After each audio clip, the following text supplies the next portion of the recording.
Welcome everyone to the most positive and empowering podcast for people with ankylosing spondylitis on the planet. My name is Denton, and this is the place where people are learning to not just cope with chronic pain, they're learning to heal from it and move on, not in pain, and living very fun and productive lives. So it is an absolute honor to be here.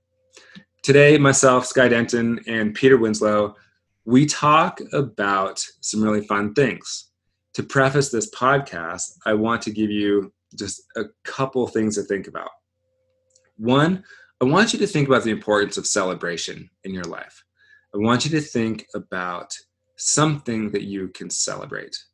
I know for sure that people with ankylosing spondylitis, they can have a hard time finding things to celebrate. But what I want you to do is find something. I want you to relish in the rewards of some success. Maybe it's just finding this podcast. Maybe it's something in your family relationships. Maybe it's something in work. And allow yourself to feel good. Allow yourself to enjoy whatever success that you have in your life that's worth celebrating. And when you do that, the psychological processes and the biochemistry in your body will all shift, and it'll upregulate your immune system. And the more we celebrate things, the more our brain actually looks for and finds things to celebrate. That is one way that we begin to cultivate a practice of wellness that gets us out of the ditches of pain and disease and into the riches of health and wellness and abundance. So, we will talk more about that in the podcast. The next is taking ownership. There are far too many people standing on the sidelines that have AS that are not willing to take ownership of their life. And if that is resonating with you at all, then I encourage you to take as much ownership over your health, as much responsibility over your health and your life as you can. Because I absolutely know that if we are not willing to take ownership and responsibility for our life and situations in it, even something like a disease like ankylosing spondylitis, at the same time, if we can't take responsibility and ownership, we are forfeiting the ability to do something about it. If you can take a ton of responsibility and ownership over your life, you also have the ability to change a ton of things in your life. These things are intimately connected. So think about ownership as you listen to this podcast. We also talk about the difference between doing things to get happy and being happy, and how Peter's coaching and my coaching, what they do is they teach you tools to be happy even though you have ankylosing spondylitis. And what happens in your body when you learn these is that the body comes more into balance. Pain goes away. We learn to look at life a little differently in ways that are more positive and empowering and optimistic and very real and authentic, that allows the body to relax, that allows inflammation to leave. And when inflammation leaves, pain leaves. And then we hold that state long enough, the neurological wiring in our brain changes, and that's where the real healing happens. So think about the difference between being and doing, and how we can run around in life trying to do things that make us happy instead of becoming happy, being well. And that is what we teach in our coaching practices. We also introduce Peter Winslow's Habits That Heal lesson number 2, and that's a fantastic one. And again, at the end, I have a fun story of what success looks like in my life. And it has to do with carrying a heavy, awkward thing for a long distance when I couldn't do things like that in the past. So thank you for joining me. I'll catch you on the end of this conversation for a quick summary. Let's begin. Welcome back, Peter. How are you? Skylar, good to see you, sir. Hey, I'm doing great. Life is good, man. Life is good. Good. I'm happy to hear that. And before the call, you said that you had a ton of clients coming in. How great is that? Yeah, the floodgates are open. Got them from all around the world, seeking what we're giving them. You know, it's great to be able to share wisdom and information with people that makes a difference in their lives in such a positive way. Yeah, absolutely. Absolutely. So we are blessed. It's an honor to be here talking about what we get to talk about. And as you mentioned, I think in the last podcast, this is a celebration for us to be here, to be happy, to be healthy, and to be assisting other people in accomplishing the same goals that we had for ourselves as far as getting out of pain is such a gift. So that is actually one of the premises of creating wealth. Celebrate often. Mm-hmm. Life is a celebration. You can celebrate in small ways and large ways, but celebrate your victories. Mm-hmm. That leads to more and more larger and larger victories in life. So celebrate often. Yeah, we get to celebrate through this podcast. It's wonderful. Yeah, we do. So I have a fun little story. So I'm 33 years old, and 3 of my very best childhood friends that I grew up with in Wyoming, we put together a guys camping trip every year. This is our 7th year doing it. And the very first year we ever did it, I was in really poor physical shape from AS and irritable bowel syndrome and psoriatic arthritis. And I was on tons of medications, and I was having a very, very hard time on this camping trip. And at the same time, I had recently started coaching with you, maybe 2 or 3 weeks prior to this original camping trip. And I remember some of our conversations, and I was sharing what I was learning from you with some of the guys on this camping trip. And I was just like, you guys need to hear this guy, Peter Winslow, talk and hear what he's saying, because he's teaching me stuff that is so different than anything I had heard until then. And all of it was relating to like how my life could be better. And it was brilliant. It was absolutely brilliant. And you came up in conversation just last weekend on the 7th annual guys camping trip. And we were laughing about like what mind-opening wisdom you were sharing at the time, and how I've integrated that. I've shared it with my friends. They all see tremendous benefit in it. And now it bleeds all the way through into like my current health, my coaching practice, and building this podcast with you and creating an even larger audience. And so I just want to like thank you for the wisdom you're sharing, because it's impacting a lot of different people. And it's fun that you came up in conversation on the guys camping trip. Well, that's an interesting anecdote. Thank you for sharing that with me. I had no idea until you told me. Yeah. But we're making differences in the world, large and small, that change people's lives, again, for the better. So what could be more rewarding than that? So it's kind of neat to know that people are talking about me around the world. Yeah. Yeah. As they should.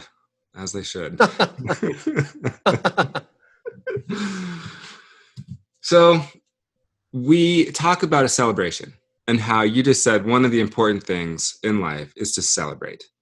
Often. And you connected that with wealth, with success. How would you correlate that to people that are in pain, that are looking to improve their lives and create remission from ankylosing spondylitis? How can they celebrate often that'll help get them on track to living a better life? Yeah, so that's a big jump, isn't it? It is. So I can well imagine what it was like when I had the symptoms of AS back in the day, and somebody told me to celebrate in those days. I'd have said, "Celebrate what, you jackass?" Yeah. It probably would have triggered my anger. Me too. I was pissed. Yeah. So yes, it's a big leap, isn't it? So there's much to be understood here in ways that you probably haven't heard before or been exposed to before. But these are the secrets that come out of some of the wisdom schools of ancient Egypt that talk about the fact that you can be the state regardless of what's happening in the world around you. So to be happy, for instance, what do you think is easier? To do something hard so that you can get something valuable so that you can become the state of happiness, or just to be happy? Which do you think is easier? I would say that the easiest is probably to be happy. And that being said, most of our programming is to go out and try and get something that's going to make us happy. That's right. And so the Egyptians taught, and others subsequently, to be happy anyway. And that's a big part of what I coach people to do and teach people how to do, because people know how to be unhappy. Yeah. Everybody knows how to be unhappy. Yeah. It's epidemic around the world. But how do you be happy? So that's part of the coaching and training program that I put together, is to show people how to be happy regardless.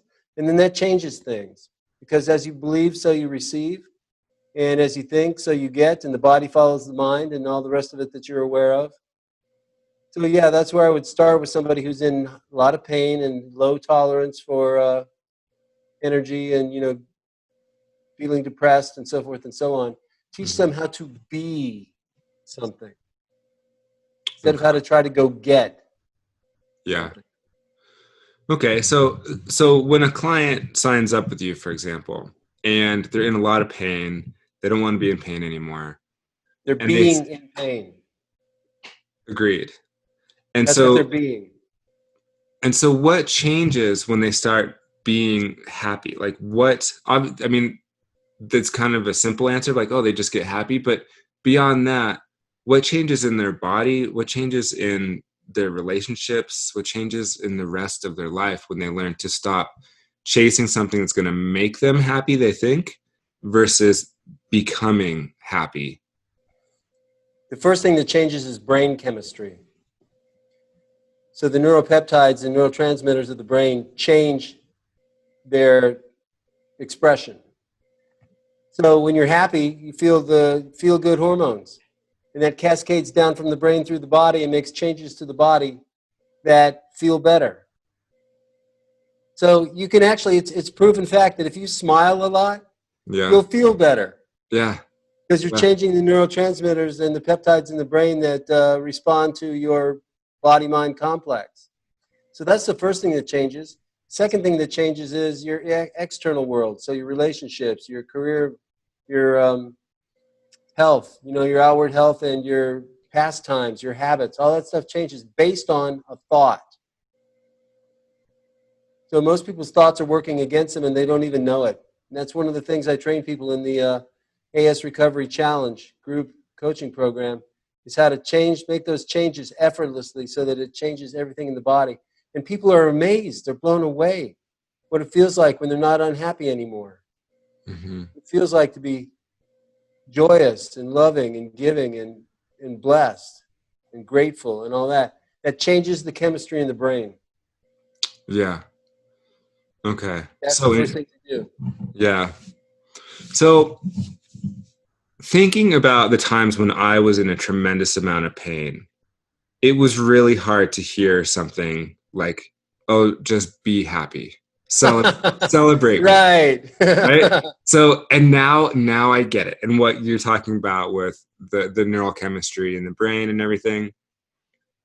And so for those people that really like what you're talking about, but it still seems a little far out there for them to reach, I'm curious what kind of like pep talk you have for them. Like, what kind of cheerleading can we do for them to let them know that it really is within, like, it's very realistic to do? Yeah, so I'm not really much of a cheerleader. I can do it, of course, and I've done it, and there's a time and a place for that. But what I would have people understand, Skylar, is that you can do this. This is entirely possible. I've done it. Others have done it. People do this all the time. They go from being unhappy to being happy, and they do that by controlling their inner world. Their thoughts, their beliefs, and their behaviors all stem from that. So you can do this. You really can. You just need to learn how. I have people join my recovery challenge all the time and say, I already know the mind-body complex, but I'm still in pain and I don't understand why. And I turn them inside out with information. By the time they're in the second or third module, they're like, oh my God, I had no clue. I would have never figured this out. Mm-hmm. So people keep doing what they've always done, and they keep getting what they've always gotten. So if I were to be a cheerleader, or to give somebody hope and to let them know that this is possible for them as well, it's just know that you can do this. You can do this with the proper guidance and the proper training.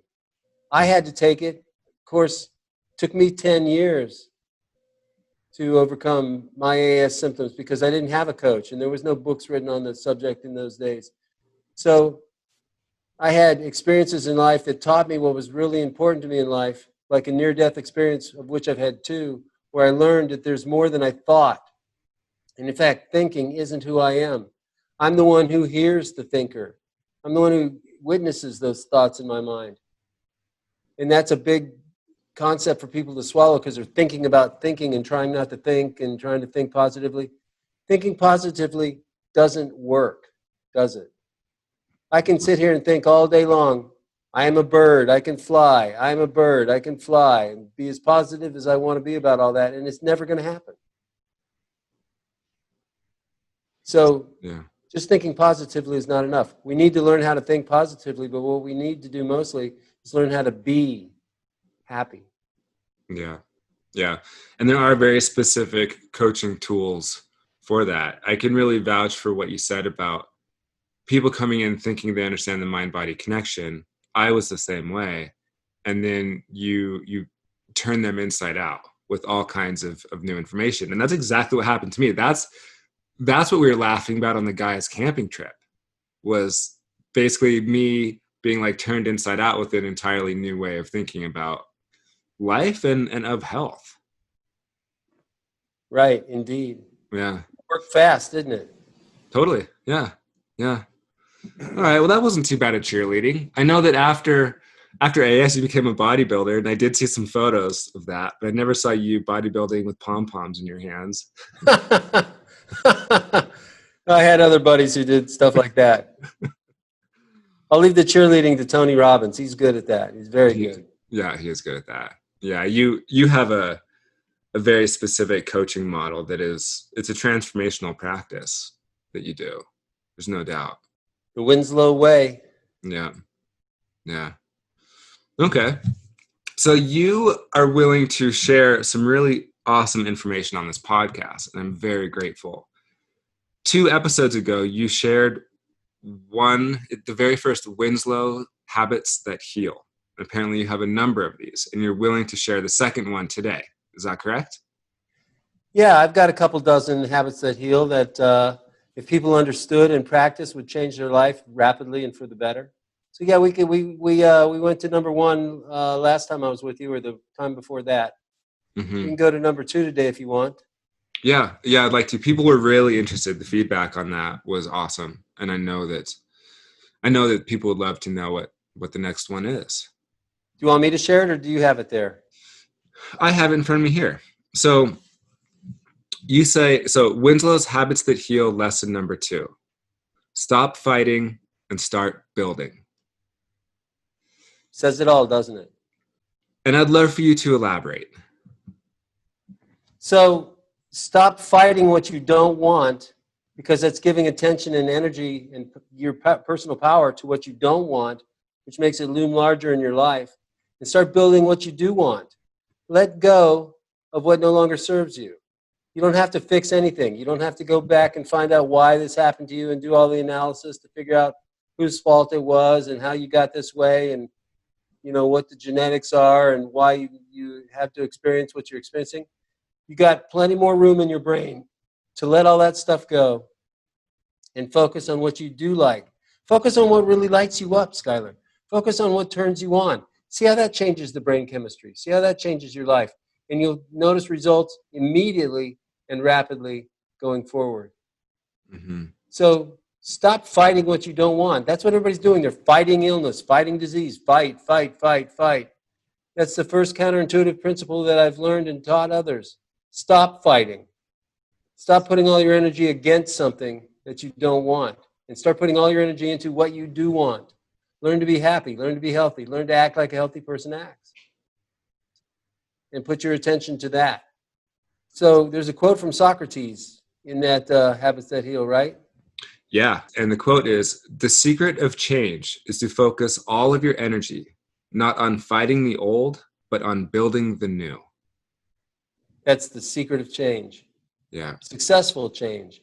And that's what everybody wants, is to change. People who are in pain and suffering, they want it to change at some level of awareness. They know that that's true. But on deeper levels of consciousness, maybe they don't want it to change so much. Maybe it's preventing them from having to face deeper issues or go back to work or, take responsibility for what happened in their lives. Mm-hmm. None of that is necessary in order to be happy. You just have to learn to be the state. And you can't speak a state of being. You can't do a state of being. You can't explain a state of being. You have to just be the state. You have to be what we're talking about here. So it's much like tasting honey. If I try to explain to you what honey tastes like, and I say it's thick and it's cloying and it's sweet and it's golden, you still don't know what honey tastes like until you taste honey for yourself and be that state of tastership. Mm-hmm. So it's the same with this. Mm-hmm. Be the state. And that's one thing that people try to think their way into. And being isn't thinking. If being were thinking, you would have already done it. Yeah. Okay. So put your focus on what you want and be the state. Yeah. Instead of spending all your currency and all your energy fighting against something. And as we've mentioned in previous podcasts, that's where a lot of people stay. They stay in this fight mode of trying to, for example, I was on the phone the other day with someone who might sign on for coaching, and the language this person had around AS, there were words like fight, conquer, destroy. Yeah. That was Good luck. And right, so that's the fight energy you're talking about. Well, our entire culture teaches us to fight for everything, and we think fighting is great. You know, we're going to, especially the medical industrial complex is talking about fighting cancer, war on other illnesses, on diabetes. We're going to fight this. We're going to fight. Yeah. And of course, they stay very busy doing so, but the health of the community at large, not getting better. Yeah. Yeah. And especially with these chronic conditions, I would say that learning something like the Winslow way, learning how to become a peacemaker instead of a fighter, is some of the most important work that people with chronic disease can engage themselves in. Would you agree? Well, absolutely. So that's the basis of many arcane Eastern philosophies like Taoism and Buddhism. Stop fighting and start accepting. Mm-hmm. Go with the flow. That's Zen Buddhism. Yeah. You know, the flow of the water down the hill. When water's flowing down the hill and it meets a boulder, it doesn't try to fight its way through the center of the boulder. It just goes right around that boulder until enough momentum builds up that it just completely dislodges the boulder all at once. Mm-hmm. That's basic Taoism. So these philosophies, you know, I didn't make this stuff up. I just studied world cultures and put two and two together to come up with the Winslow way. And yeah, so the Eastern philosophies have been all about that for a long time. So for instance, in Japan, everybody's heard of the samurai and the Bushido code. Samurai were the greatest warriors that ever lived, and they never fought. Now, try and understand that, because they never were engaged emotionally in the battle.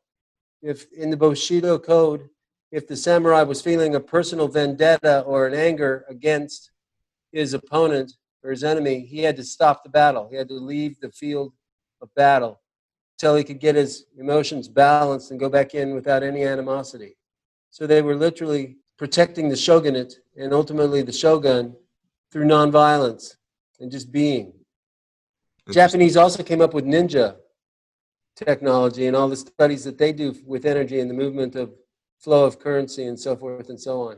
So this is all not based on fighting as everybody thinks it is. You know, we in the West think, oh, these are great fighters who fight and they're angry and they're perturbed. It's a whole different mindset. They're being something completely different. Yeah. So I didn't make this stuff up. Yeah, We learned it. It's been around a long time. And so for the listeners out there, it can seem like a big jump to learn how to make peace with pain in the body. And there's a framework for it. There are coaching practices that allow you to take like step-by-step change, right? One foot in front of the other in the direction that is positive. And that's step by step, building in a direction that gets the results you want to get, and rapidly. I'm into rapid results. Yeah. What I like to do. So people get immediately within the first session. Every time I do a recovery challenge, which begins every 10 weeks, I do a new challenge.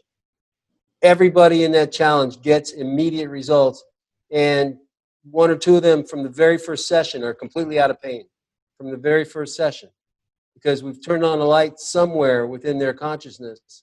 It tells them exactly what to do, and the body just lets go of the fight.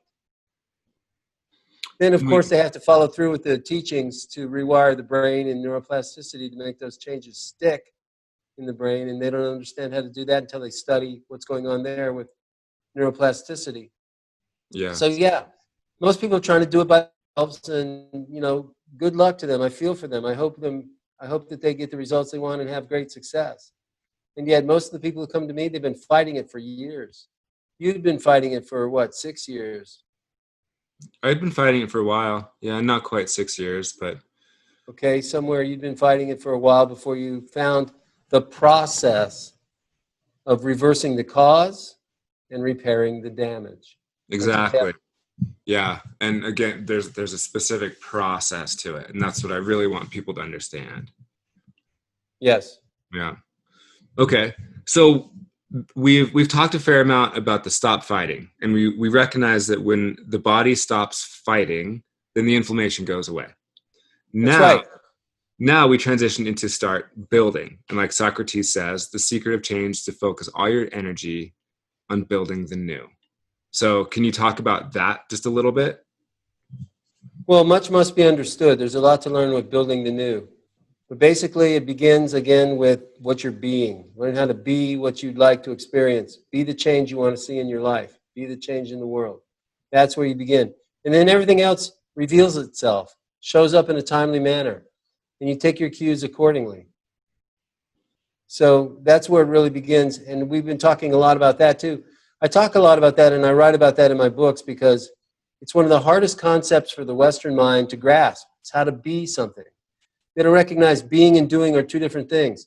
And basically, we are human beings doing things. That's what we are. A being who is doing. But it's interesting to note that being doesn't require doing anything. You can be and not do anything. Like you can be comatose and still be. You can be cataleptic with no movement at all in your body and still be. You can be in a state of meditation, which is a state of non-doing, and still be. So being is independent of doing. Being doesn't require doing. Mm-hmm. But doing requires being. If there's no human being there to do anything, then there's nothing doing. Nothing gets done. So these are the two states of human awareness, being and doing. And understanding the difference there is how you master your life. It begins with what you're being, which leads to what you're thinking, speaking, doing, and receiving as a result. And that's the formula for cause and effect, which I call immaculate reception, because it works immaculately by law, natural law, every single time. And people are doing it already. They just don't understand what they're creating in their life because they're being one thing and doing another. They're saying one thing and thinking another. Or they're thinking one thing and doing another. They're out of alignment with being, and they don't understand why they're getting what they're getting in life. And I can tell them immediately. All I have to do is look at their life and their situations and the results they've been getting, and I'll tell them what they're doing and how to fix that to get what they want. So that's where it all begins. Yeah. And you said that in the Western world, we're not very well educated on the being part. That can be a new concept for a lot of people. But that's just in the Western world. The Eastern world has understood that for thousands and thousands of years, correct? Yes, that's right. And the modernization of the world, they're losing it in many places. Like China doesn't talk much about Taoism too much anymore. Yeah. Now their industrial age has taken them to a different level of awareness. But these ancient discoveries and this ancient awareness still exists in the writings of the masters. Yeah. Because it's the job of the master to live an incredible and inspiring life, which is what you're doing. And then turn out other masters. By your example, you create other masters in the world. Mm-hmm. So these ancient teachings will never leave us. Yeah. Yeah. Yeah. That's good stuff. It's deep. And for those of you who are interested in this kind of conversation, I definitely encourage you to reach out to Peter and I, because we it's just the tip of the iceberg on this podcast, right? We like to give people ideas and a new way of thinking, and it's just the tip of the iceberg. Well, when the student is ready, the teacher appears. Yes. They'll know when they're ready for this. When they're ready to be truly happy and pain-free, they'll know it. Mm-hmm. Yeah. Most of them are analyzing their life and saying, but why did I do that? Why did this happen to me? And where did that come from? And they need to figure all that stuff out before they're ready to be happy. And that's okay. That's human nature. That's how people are. But when you're truly ready to be happy, it's right there it's already within you. See, that's what they don't think. They think I have to go out and get a Ferrari, then I can be happy. Go out and get $1 million or a new house or a new spouse or a new relationship. You don't have to do any of that.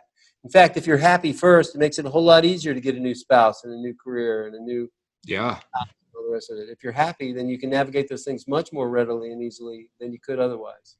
Yeah.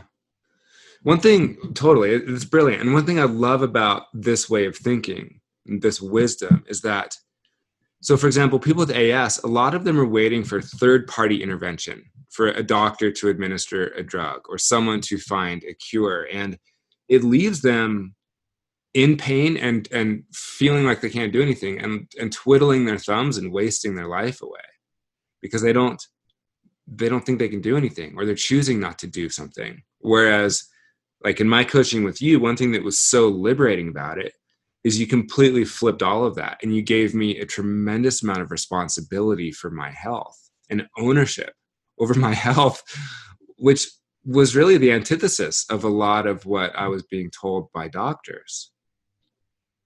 Yeah, there's not as much money in it. For people to take responsibility for themselves and become healthy on their own, which is literally the gift of the universe, the gift of providence to us all. It's just not a great business model. Now, I'm not bagging on doctors or the medical establishment because we need emergency medicine. It's life-saving. It's incredible. It's forward-thinking and miraculous. If you get in a car accident and tear your arm off, you go to the emergency room and they can put it back on and give you medications to take you out of the immediate pain that you're in. And then your body can heal itself accordingly. So that's miraculous. We're not opposed to medicine as such, but just remaining in chronic conditions of chronic pain. The word chronic means doctors and drugs don't fix it. That's what chronic means. So we have to do that for ourselves, and you can't do it if you have no responsibility. If you're waiting for somebody to do it for you, then you get what you get. Some people might be fortunate and pull through, but this is an autoimmune disorder. This isn't liver cancer. This isn't bone cancer. This isn't leukemia. This is something you can do. You can do this. You can do this by yourself, as you've learned. Once you learn what to do and how to do it and apply it properly, it gets easier and easier to live your life. When you've got responsibility for your actions and what you're experiencing, then you're no longer a victim. Now you become a victor, and you're walking, living proof of that very thing. Absolutely. Yeah. And one way I like to think of it is, and I encourage everyone out there to take as much ownership over their health as they can. And think about this. If we are not willing to take ownership over our life and our health, then we're also forfeiting any ability to do something about it. Right? If we can't take, the more responsibility we can take, the more we can change something. If we're not willing to take any responsibility, we've just forfeited our ability to change any outcome. And gave away our personal power. Absolutely. It's a very disempowering feeling. And it leaves people, like I said, in pain, feeling victimized and twiddling their thumbs, waiting for someone else to solve their problems. And that, hey, I did that for like 8 years. Yeah, and that's exactly what that is. And there's another way of thinking and another way of living, as we know. Yeah. Yes, another way of being. Yeah. Okay. So thinking about this Socrates quote, the Winslow habit that heals, especially the second part of start building, I was flipping through your book, Heal for Real, before our call today. For those of you watching the video version, you can see it here. This was a fantastic resource for me. It still is. And on page 52, you say, change your thoughts and you change your body. How does that correlate to the stop fighting and start building concept? Well, it says it all. That's where it all begins, really. So it's a state of being. When you change your thoughts, it's a very famous quote from, I don't even remember who originated it, but many people have repeated it. Change your thoughts, change your life. because what you think is what you experience. Thoughts are perceptive. So as you believe, so you perceive, so you receive, Mm-hmm. and that's what you achieve and receive in the world. So it all begins with being and thinking. Most people think that it begins with thinking. You know, if I'm thinking something and doing something, then I'm going to receive what I want to get in the world. And that's what most coaches teach, how to think positively and act accordingly, act positively. But that's woefully incomplete because there's something that presages and predates and comes before thinking. And that thing that comes before thinking is being. Remember, being and doing? Thinking is doing. What are you doing? You're thinking. So being, there has to be a human being before any thinking can occur. So being precedes thinking, and whatever you're being leads to what you're thinking. So if you're being depressed, you're going to have depressing thoughts about how depressed you are. Mm-hmm. If you're being Yeah. productive, you're going to have thoughts about how productive you are. If you're being happy, you're going to have happy thoughts. And that's how happy people operate, by the way. They're just wired to think happy thoughts, and they look for what makes them happy, and they find it. So the quote that you just brought out from my book, change your thoughts, change your body. The body follows the mind. If you feel that you're healthy, if you feel that you're vital, if you feel that you're happy, you're going to act like it. And the body will take its cues accordingly. It's called the body-mind complex. Bruce Lipton, in his book, in all of his books, in fact, in all of his work, he talks about the fact that the body follows the mind. But The Mm-hmm. Biology of Belief is a great book I would recommend to everybody to read because he talks about as you think, so you are.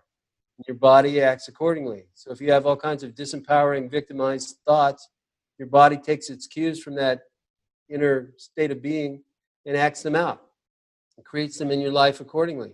If you think you're strong, if you think that you're capable, if you think that you're able to run a marathon, you're going to train for it. You're going to start acting like it. You're going to get stronger and stronger as you train for the marathon, and then you're going to complete your goal in a timely fashion because the body follows the mind, no matter what condition you're in. That's why we're so inspired by the Paralympics and these guys, you know, who go out there in wheelchairs and play soccer. They think they can do it, and they're doing it. And so to the best of their ability, their body is following their mind into that victory. And they're highly celebrated and very inspirational for the rest of us. Yeah.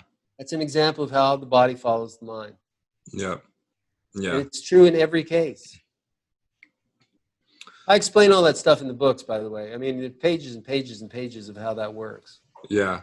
Yeah. Okay. Cool. So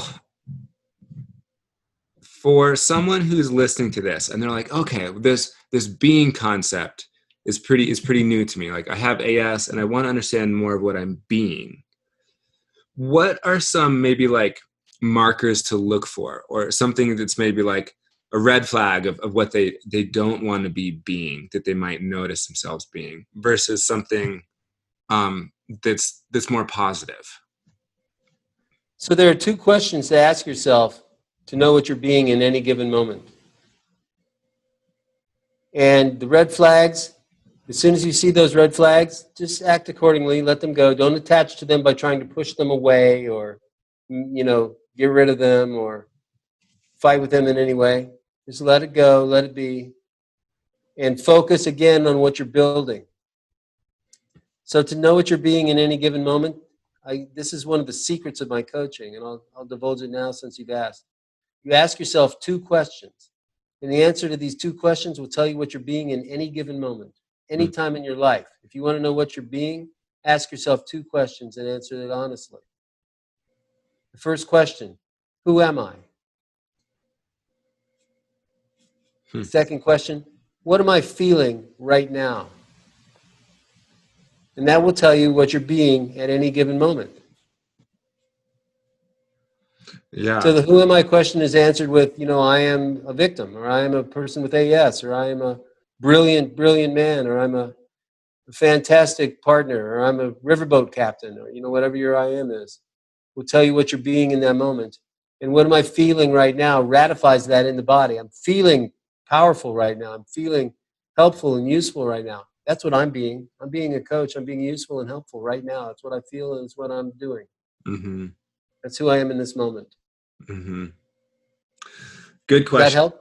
Yeah, that's really helpful. Thank you for divulging that information. I can think and I can see very specific examples of, for example, I talked about the guys trip. The first year on that trip, what I was being is very, very different than, and what I was feeling is very, very different than this most recent guys trip years later of like, who am I and what am I feeling and how am I feeling? And I can see where your coaching model both directly and indirectly taught me how to change the answers to these questions and to become more and more positive and to feel better and better and better. And as we know, the body follows the mind. And I let go of the fighting, the inflammation went away. When the inflammation went away, pain went away. And that psychological loop of physical pain causing emotional pain and emotional pain causing physical pain transitioned into feelings of empowerment, feelings of confidence, feelings of health, and the true ability to celebrate. And so at that point, you're halfway home. That's the first half of reversing the cause of your condition. Now, to make it stick, you've got to repair the damage. And that's what you've been doing since. And so, how do you define damage? Is it structural problems in the joints? Is it something in the brain? Is it? Yes, it's mostly wiring in the brain because pain is experienced in the brain before it's felt in the body. That's why medical anesthetics work so well, because they interrupt that signal from the part of the body that's inflamed to the brain. They interrupt that so the brain can't process it with the nervous system and send the sensation back to the afflicted area. Mm-hmm. So the brain is the progenitor of pain, and that's where chronic pain lives, is in the brain. And we've been trying to fix it in the body. You know, that's what the medical professionals are doing, is trying to fix the body. It's in the brain. And so you rewire the brain properly through the beliefs and behaviors that I teach, and that creates lasting neuroplasticity that sticks so that now you've repaired the damage. And that's the antidote for chronic pain and illness. Reverse the cause, repair the damage. Simple, 2 stages, 2 steps. Instead of taking drugs to try and escape the pain or fight the pain, which is going to come back when the drug wears off, do it right. Remove the cause. And then repair the damage. And that's how we get the long-term results that we get. Yeah. And it's so fun to see how playful people become. Oh, it's the best part of my job. Yeah. Peter, I remember you telling me, you're like, the further into darkness we go, the further into light we can go. And people, the deeper into the darkness that we've been, the higher into the light we can ascend. It's a pendulum swing. Yeah, totally. I absolutely get that. And I think about all the people out there in pain that are going to find this podcast or your coaching or my coaching and transition from the darkness and the pain into play and empowerment. And it's so fun to see people make that transition. And I kind of constantly relive it when I see people do it too. And it reminds me to stay light, to stay in gratitude, and to enjoy my current health and to celebrate often. Celebrate often, my friend. Yeah. That's what you were doing on your camping trip. So this is a good story. Very first guys trip we went on, I could literally barely walk, and I was embarrassed. I couldn't play Frisbee when all the guys went out to play Frisbee. I would have to just sit on my ass. And again, I was being sad. I was being depressed. I was being angry. And the condition, the pain just got worse, like until I started to reverse things.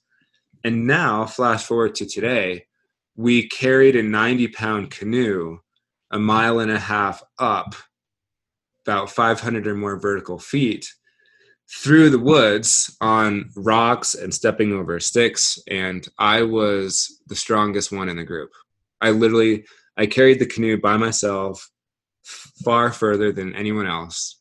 And I was able to be confident and strong. And all the guys were like, damn, Sky, like, you're a tank, dude. Good work. And to me, it felt good. I actually appreciated the exercise because I feel like I've been a little sedentary lately because I've been coaching a lot, which is great. Yeah. But it was good for me to get out and use my body. And it's the difference between night and day. Absolutely. It sounds like a good title for your next blog post is I carried the canoe by myself. Totally. Yeah. Plus a 50-pound backpack. So I'm carrying 110 pounds, 90 of it basically on my head. The canoe's on my You're head. an animal. Yeah. That's a fun story of success, and to be able to share the celebration that is, the confidence in my body, the confidence in my mind. And it started with finding this book and you on YouTube, and then signing on for your coaching practices. And the rest is history in the making, and it continues to grow. The rest is destiny, my friend. Yeah. Congratulations and good on you. Yeah. You've done the work, followed the path, and now you're gaining and reaping the rewards. And we're both giving it back to the world. That's the ultimate reward, is to be able to give back. That's another success principle. The more I have, the more I have to give. Mm-hmm. And it cycles. It's called currency. You know, health is a currency. Wealth is a currency. Electricity is a currency. Air flows. Water flows as a current. Air currents, water currents. It's all currency. It's flow. So when we get in the flow, instead of blocking that flow, we let it flow through us by sharing it with others, and it comes back to us refreshed and rejuvenated. So that's one of the success principles. Get in the flow of currency. Yeah. Stay on the right side of currency. Okay. So with that, people that are interested in more, right? They want to get in this flow of abundant health, of abundant ways of thinking. What's the best way they can contact you? And I would love to know, and I'd love for you to say to the audience when your next recovery challenge group starts, because I know you have one happening now, so it's too late for them to get on this one, but the start date of your next one and how they can get involved. Yeah, I don't have the date on the top of my mind, but it's starting this fall. We've got about another 6 weeks or so before we begin that challenge. And if people are interested and they want to find out what it is and how it works and what we're doing, go to asrecoverychallenge.com. And if you'd like more information about me and what I'm doing and free resources that I give and all the rest of it, go to asvictors.com and you'll find more there. Perfect. Well, thank you for your wisdom and your time, Peter. Well, it's my pleasure, man. There's nothing I'd rather do than get together with you and chew the fat. It's awesome. Yeah. Excellent.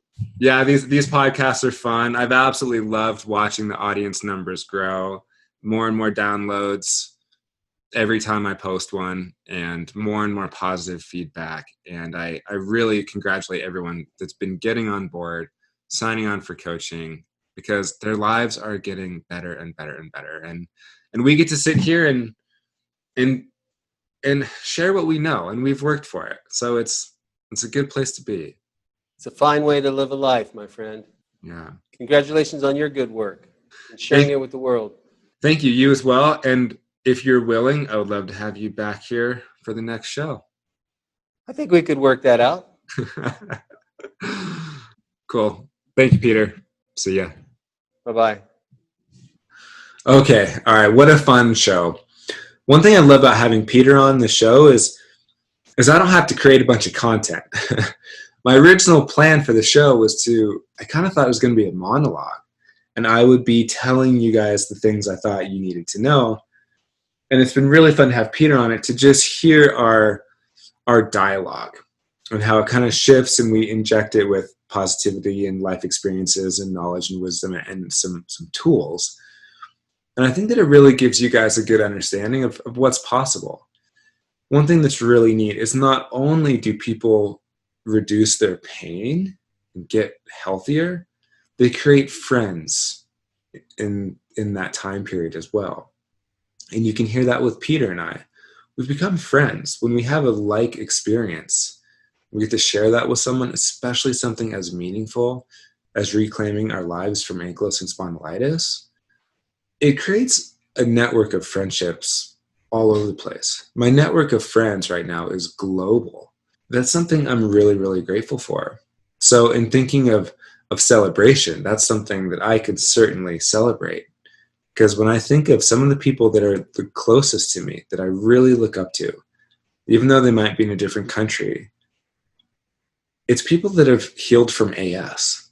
And so I invite you into that circle. I invite you into our network to become one of those people yourselves. Also, think about the difference between being happy and doing something to create happiness. Because that right there, the constant thinking that we need to do something to create a feeling of happiness is not only a trap, but it leads us to stress. It leads us to constantly be striving, working towards something. There's nothing wrong with working towards something you find meaningful. There can be a lot of joy and goodness in that. And it's important to calm down and to relax and to give ourselves a break and to let go of struggle and start taking accountability for ourselves and being happy for the small things in life. And for those of you with ankylosing spondylitis, pain is a huge motivator. Pain is a huge catalyst. And that right there can really push us into looking at life through a different lens, through a different perspective. I'll tell you right now that it took me living in chronic pain, devastating, crippling chronic pain for years, having so many things taken away from me, my ability to play, my ability to work, my ability to sleep, for me to begin a practice of wellness, which is what ultimately Peter taught to me and what I teach to my clients now as well. And it's that practice of wellness that has gifted me such a unique understanding and experience in the world. It's something that's completely achievable by you as well, if you allow yourself the time to do it. It's like Peter said in this episode, we have to learn how to do it. That is the gift of having a coach. That is a gift of having someone walk you through the process step by step. I love recommending books to people, and I frequently do. The one thing, though, is I've started slowing down doing it because someone can read a book and it can give them some ideas, but it doesn't change the way the brain is really working. One of the ironic things is, like, we can read a book that has all the answers in it, but we're filtering all of that through the same parts of our brain that are causing a lot of the illness in our body. And so it takes someone who's live in action with us talking to see some of the patterns we're having that are creating the illness in our bodies. A book will give you some knowledge, but it's not necessarily going to call you out on the patterns because you're not going to see them, because we're living in those patterns all the time. One of the most beneficial things that someone like Peter or I can do for anyone, or what other people can do for us, is to call us out on patterns that they see that are not serving us, that are not helping, they're not moving us in the direction that we desire to go. So that's a really important thing. The things you can do, begin to cultivate your practice of wellness. I want you on the right side of health. Like Peter said, health and abundance and wealth, they're a currency, they're a flow of energy. I want you in the currency of abundant health. So where you can take responsibility for your health and where you can apply these principles, do it, do it, do it. Begin reversing the cause, begin repairing the damage so that you can return to play and return to feeling good. What I want for you more than anything, and the impetus for building this podcast, it's an education platform. It's teaching people how to be well, not to go out and find health outside of them. It's to be well. What I don't want you to do is to be in the cycle of just taking drugs until they wear off and then the pain comes back. And then you take more drugs and they wear off and the pain comes back. So understanding this as an art form, it's a mindfulness practice. And there's a growing community worldwide that's doing it. And like I said, I invite you into it. A quick disclaimer, Peter and I, as you know, we're not doctors. We're not practicing medicine. We're teaching mind-body medicine. We're teaching mind-body awareness, but we are not curing disease, and we are not treating any medical conditions medically, right? That's just not what we're doing. And what you realize from like my canoe story, for example, we can be really successful. My story of carrying that canoe, going from a place of years ago, not even being able to walk very well or play frisbee, and being really embarrassed about what my life was looking like and who I was becoming, and the prognosis given to me by doctors was really, really scary. And now, flash forward to present moment, carrying the canoe and enjoying it, having fun with it, loving the fact that I could carry it, is a gift that is just absolutely valuable. Reclaiming my life from AS was the most empowering experience of my life. It has built so much confidence in who I am and what I'm capable of. And I say this because I want you to feel it. That is the goal, is to lift and assist and help as many people out of unnecessary suffering and physical pain as possible. And as you know, I think that as you can feel in your heart, it's possible for you. And that's the whole thing. That's why we're here. Peter and I, yes, we have successful businesses from it because we've learned a lot and we know a lot. And the ultimate goal is to help people let go of pain and live much more empowered lives than they would be otherwise. So if that excites you, if that is something that you say hell yes to, reach out to us. Like we're smart, we care, we are goofy, we are all the things. We are fully human. And we have learned from these experiences a profound level of knowledge that is really something that we're both grateful to be sharing. So on that note, everyone, I wish you the best. I wish you well. I encourage you to ask me questions because I might answer them in the video or on the podcast, and reach out to me. Go to skydenton.com. Look at my coaching. I encourage you. It's I really have a fast track to AS Freedom coaching model that I'm working with. And AS Freedom is a state of mind and it's a state of body. And it's where we are free to live the lives we want to live. We are not living in pain. We're not controlled by pain, and we're not controlled by limited diets. We can live how we want to live. We can express ourselves freely, and we can return to play. That excites me so much, is our ability, all of us worldwide, to overcome challenges, to learn from experiences, to turn pain into wisdom, and to return to play.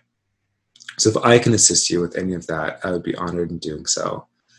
And until next time, I wish you the best. Good luck with all of this. Listen to it again and again, and send me an email when you're ready to connect, and we will set up a time to have a consultation, and we can just talk and see if this kind of coaching is right for you. And if not, enjoy the podcasts, check out the YouTube channel, go to my website, enter your email, get the videos that I talk about the 3 most important things I've learned in 12 years of understanding the mind-body connection and from healing from disease, and watching other people and assisting other people do the same. Those videos are a great place for you to start. And all you have to do is enter your email. So with that, I'm wishing you all the very best, and I will see you all again soon.